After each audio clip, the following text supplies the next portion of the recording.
La propuesta de reforma tributaria de la candidata Michelle Bachelet sigue generando polémica, en particular la idea de aumentar de 20 a un 25% el impuesto a las empresas. Y para conversar sobre los alcances de estos anuncios en materia económica, vamos a conversar en CNN Chile con la directora del Departamento de Derecho Económico de la Facultad de Ciencias Jurídicas y Sociales de la Universidad Central, Carolina Venegas. Abogada, muchas gracias por acompañarnos. Muchas gracias a ustedes por la invitación. Buenas tardes. Bueno, decíamos que había un aumento a los impuestos de las empresas. ¿Un aumento considerable, importante, o anteriormente se habían pagado impuestos de ese volumen acá en Chile?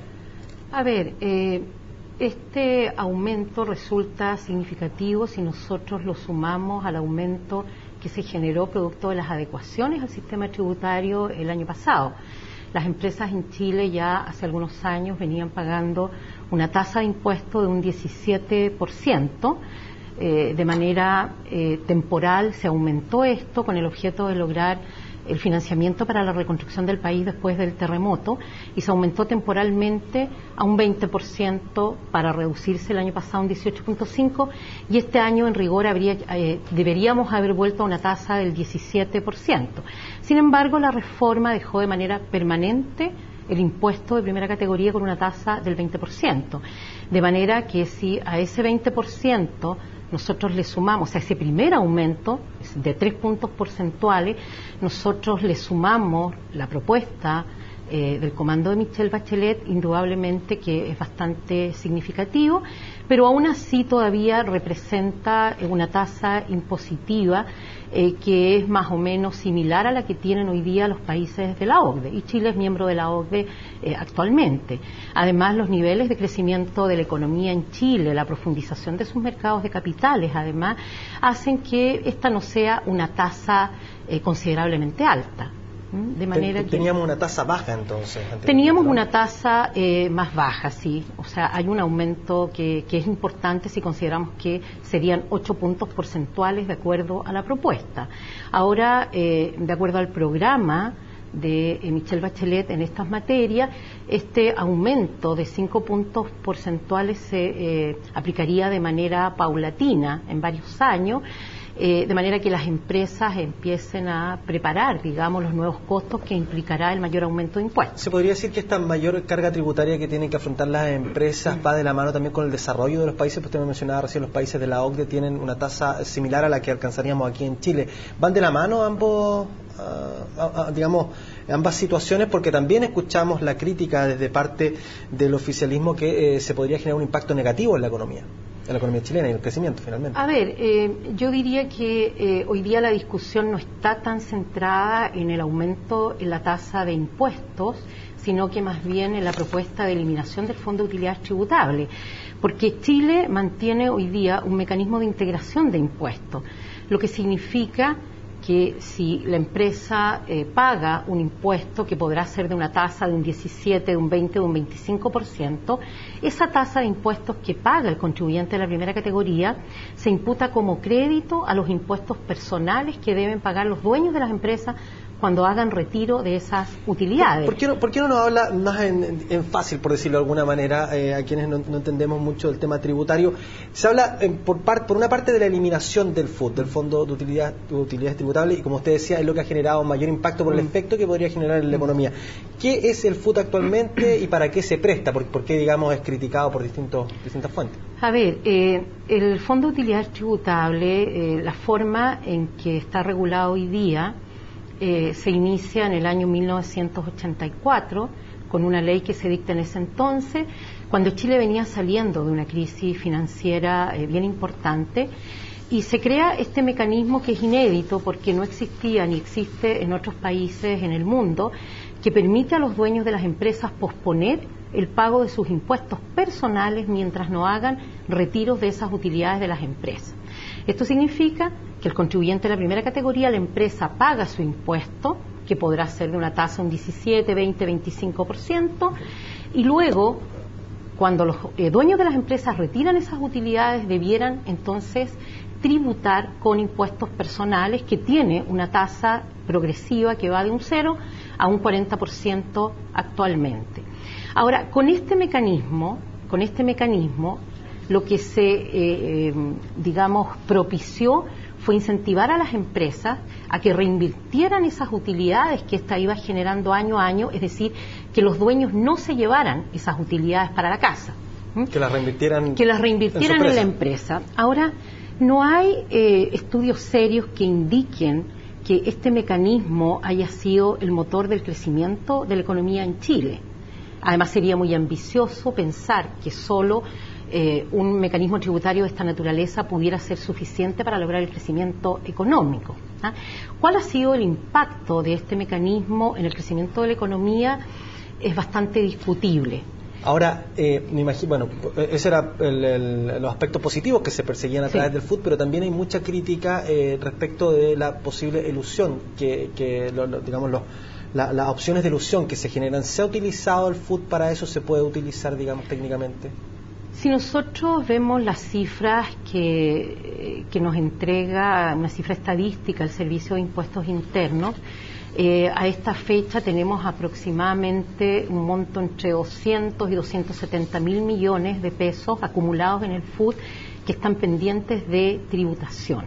O sea, utilidades que se reinvirtieron en las empresas y que al no ser retirada por los dueños de esta se ha producido una posposición del pago del impuesto. Hay una acumulación importante, entonces, ¿no? Histórica, o sea, de muchas empresas históricas. O sea, nosotros nos encontramos con empresas y sobre todo las grandes empresas de este país que durante décadas han hecho retiros de utilidades solo por montos que son equivalentes al crédito a que tienen derecho por el impuesto que pagó la empresa. O sea, ¿qué hacen hoy día las compañías que tienen buenos asesores? Hacen cálculo y hacen una estimación de cuánto sería el monto de las utilidades que podrían llevarse sin pagar impuestos personales. Es decir, aprovechando este crédito podrían llevarse una suma determinada de impuestos, de utilidades, sin pagar impuestos.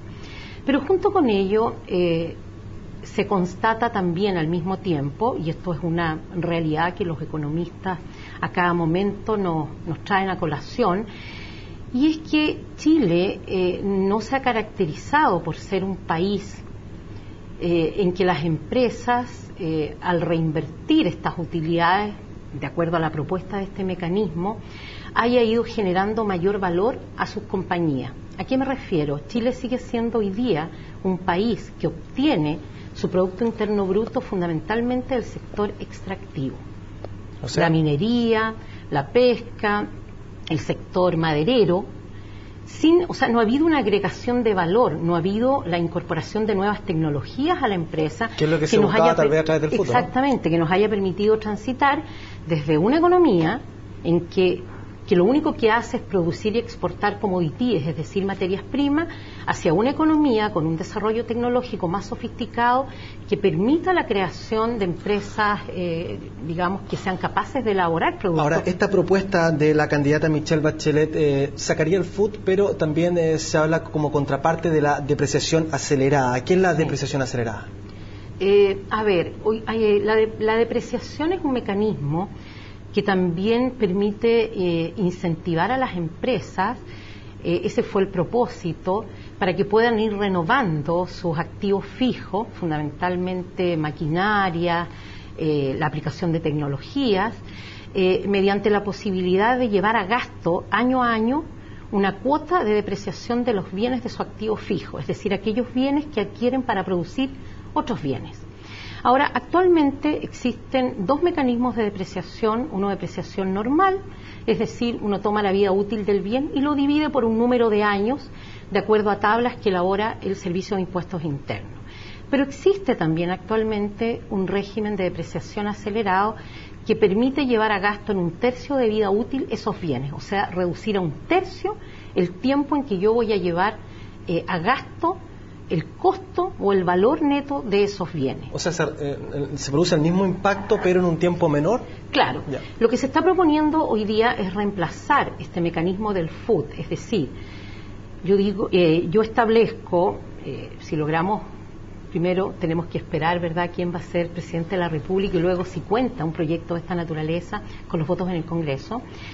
Pero la idea sería, por una parte, eliminar el FUT. ¿Qué significa eliminar el FUT?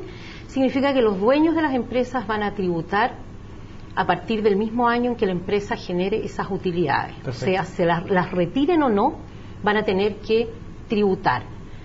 Y por otra parte, como para contrarrestar esta situación, se crearía un mecanismo de depreciación instantánea.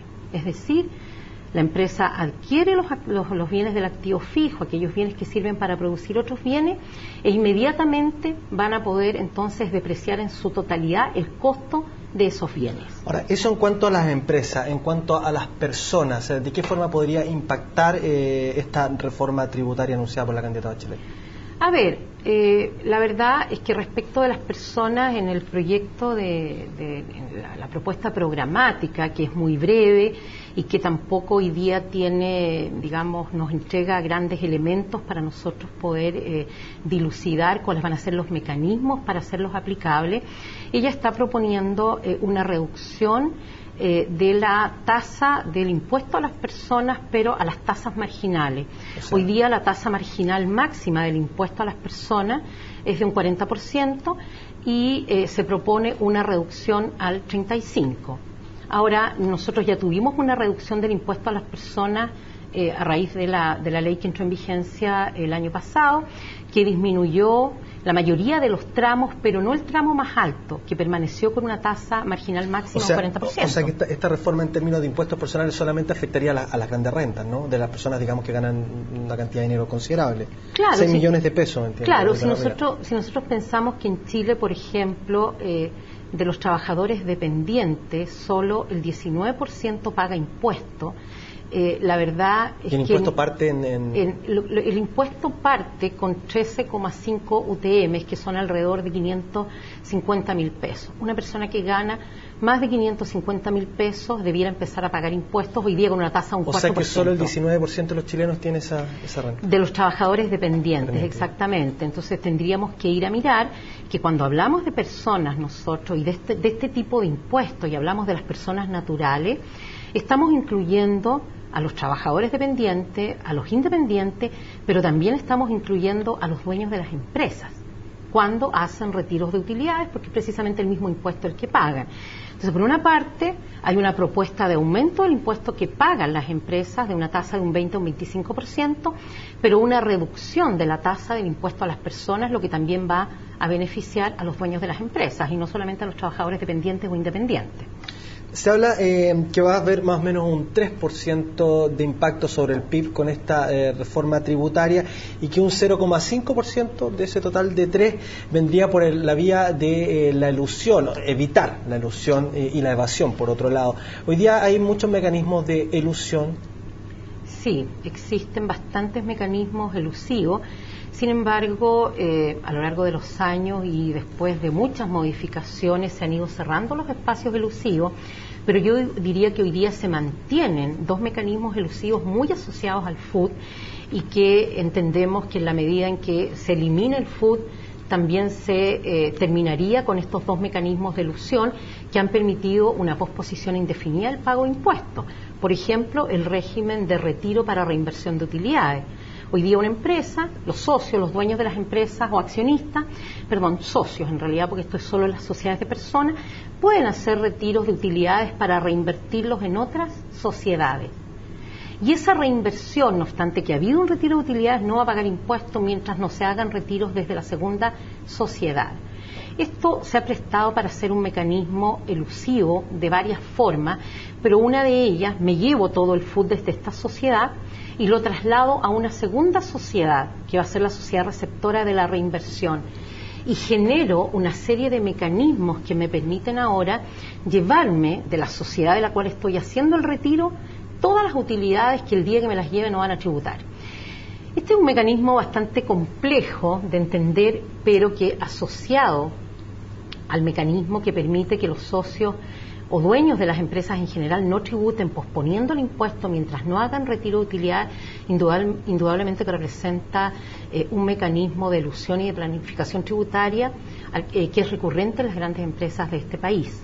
Llama la atención que en muchos planos, y en lo que estamos más habituados a ver a través de los medios de comunicación, por ejemplo, en hechos criminales, cuando se aplica la legislación penal, otro tipo de legislaciones, todo parece ser bastante claro, y el espíritu de la ley siempre es muy fácil de identificar, pero cuando hablamos de temas tributarios y hablamos de evasión, hablamos de elusión, hablamos de ciertos mecanismos, no sé, vueltas, no sé cómo llamarle, recovecos legales, para no cumplir finalmente con el objetivo de la ley, por lo menos llama la atención. ¿Por qué se da tanto esa situación? ¿Eso se da solamente aquí en Chile o en todos los países se generan situaciones como estas, figuras legales, societarias o lo que sea, para finalmente no pagar los impuestos que en una primera revisión, por lo menos de la ley, deberían pagar las empresas? Sí. A ver, hay dos cosas acá que tener en cuenta respecto de lo que tú me estás preguntando. Primero, el sistema tributario es altamente sofisticado y complejo. Debes entender tú que, por una parte, el Estado tiene que obtener los recursos necesarios para poder cumplir con sus funciones sociales, tiene que tener cuidado de que ese sistema tributario sea eficiente, pero al mismo tiempo que sea equitativo. Y todo esto debe traducirse a última hora en una ley. El presidente de la República tiene la iniciativa exclusiva en materia de proyectos tributarios de esta naturaleza, que modifican, crean o derogan impuestos. Pero quien en definitiva termina aprobando estos proyectos de ley es el Congreso. Y unido a este alto grado de complejidad y al alto grado de dificultad que tiene muchas veces también para los propios parlamentarios poder entender esto, si tú miras las actas, por ejemplo, de discusión del segundo proyecto de ley el año pasado, a portas de que ya fuera ley de la República, de que fuera promulgado, todavía había una serie de parlamentarios que habían participado en la discusión en las comisiones que no entendían muchos de los aspectos que se iban a modificar. Entonces es altamente complejo y sofisticado el mecanismo. Pero por otra parte, cuando la ley nunca puede cerrar todos los espacios. O sea, no es posible pensar en una ley que regule cada una de las situaciones que puedan presentarse. Entonces muchas veces quedan ciertos espacios abiertos que permiten, sin caer en conductas evasivas, eludir el pago del impuesto. O sea, igualmente no pagar ese impuesto. Y ocurre que... Echa la ley, echa la trampa. Echa la ley, echa la trampa. Una de las cuestiones que está proponiendo Michelle Bachelet sin explicar en su propuesta aún cuál sería el mecanismo, es incorporar una norma antielusiva general en el Código Tributario. Perfecto. Ahora, para terminar esta idea, otra cuestión que hay que tener presente en relación con lo que ocurre en Chile, y esto se hace extensivo a todos los delitos económicos, es que en otros países, como en Estados Unidos, por ejemplo, las sanciones que se aplican a las personas cuando incurren en estos delitos o en estas conductas son sanciones efectivas de cárcel, penas privativas de libertad y a muchos años.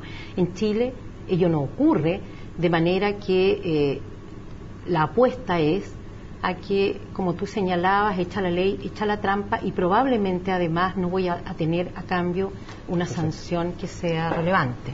Bueno, muchas gracias, abogada, por haberse tomado este tiempo y habernos explicado estos temas que son tan complejos. Muy bien, muchas gracias a usted. Bueno. Y usted continúa en compañía de CNN Chile porque tenemos mucha más información para usted.